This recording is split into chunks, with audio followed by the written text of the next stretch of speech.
युधिष्ठिर बोले, देवदेवेश्वर, मार्गशीर्ष मास के शुक्ल पक्ष में कौन सी एकादशी होती है, उसकी क्या विधि है तथा उसमें किस देवता का पूजन किया जाता है?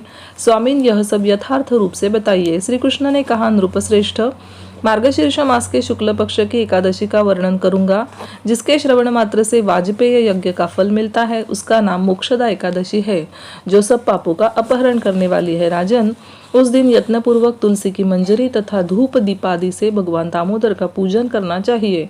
पूर्वोक्त विधि से ही दशमी और एकादशी के नियम का पालन करना उचित है। मोक्षदा एकादशी बड़े बड़े पातकों का नाश करने वाली है।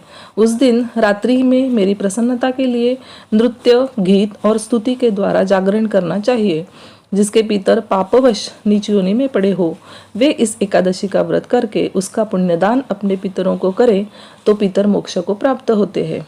इसमें तनिक भी संदेह नहीं है। पूर्व काल की बात है, वैष्णवों से विभूषित परम रमणीय चंपक नगर में वैखानस नामक राजा रहते थे। वे अपनी प्रजा का पुत्र की भांति पालन करते थे। इस प्रकार राज्य करते हुए राजा ने एक दिन रात को स्वप्न में अपने पितरों को नीच योनि में पड़ा हुआ देखा।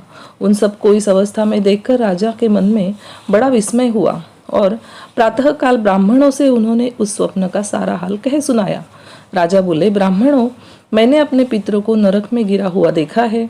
वे बारंबार रोते हुए मुझसे यूं कह रहे थे कि तुम हमारे तनुज हो, इसलिए इस नरक समुद्र से हम लोगों का उद्धार करो। द्विजवरों, इस रूप में मुझे पितरों के दर्शन हुए हैं, इससे मुझे चैन नहीं मिलता। क्या करूं, कहाँ जाऊं?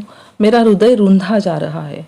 द्विजोत्तमों, यह व्रत, वह तप और वह योग जिससे मेरे पूर्वज तत्काल नरक से छुटकारा पा जाए, बताने की कृपा करें। मुझ बलवान तथा साहसी पुत्र के जीते जी मेरे माता पिता घोर नरक में पड़े हुए हैं, अतः ऐसे पुत्र से क्या लाभ है? ब्राह्मण बोले, राजन, यहाँ से निकट ही पर्वत मुनि का महान आश्रम है। वे भूत और भविष्य के भी ज्ञाता है। नृपश्रेष्ठ, आप उन्हीं के पास चले जाइए। ब्राह्मणों की बात सुनकर महाराज वैखानस शीघ्र ही पर्वत मुनि के आश्रम पर गए और वहां उन मुनि श्रेष्ठ को देखकर उन्होंने दंडवत प्रणाम करके मुनि के चरणों का स्पर्श किया। मुनि ने भी राजा से राज्य के 7 अंगों की कुशलता पूछी। राजा बोले, स्वामीन, आपकी कृपा से मेरे राज्य के 7 अंग सकुशल है, किंतु मैंने स्वप्न में देखा है कि मेरे पितर नरक में पड़े हैं। अतः बताइए कि किस पुण्य के प्रभाव से उनका वहां से छुटकारा होगा। राजा की यह बात सुनकर मुनिश्रेष्ठ पर्वत एक मुहूर्त तक ध्यानस्थ रहे। इसके बाद वे राजा से बोले, महाराज, मार्गशीर्ष के शुक्ल पक्ष में जो मोक्षदा नाम की एकादशी होती है, तुम सब लोग उसका व्रत करो और उसका पुण्य पितरों को दे डालो।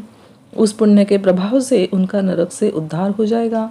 भगवान श्री कृष्ण कहते हैं, युधिष्ठिर, मुनि की यह बात सुनकर राजा पुनः अपने घर लौट आए। जब उत्तम मार्गशीर्ष मास आया, तब राजा वैखानस ने मुनि के कथनानुसार मोक्षदा एकादशी का व्रत करके उसका पुण्य समस्त पितरों सहित पिता को दे दिया। पुण्य देते ही क्षण भर में आकाश से फूलों की वर्षा होने लगी। वैखानस के पिता पितरों सहित नरक से छुटकारा पा गए और आकाश में आकर राजा के प्रति यह पवित्र वचन बोले, बेटा, तुम्हारा कल्याण हो। यह कहकर वे स्वर्ग में चले गए।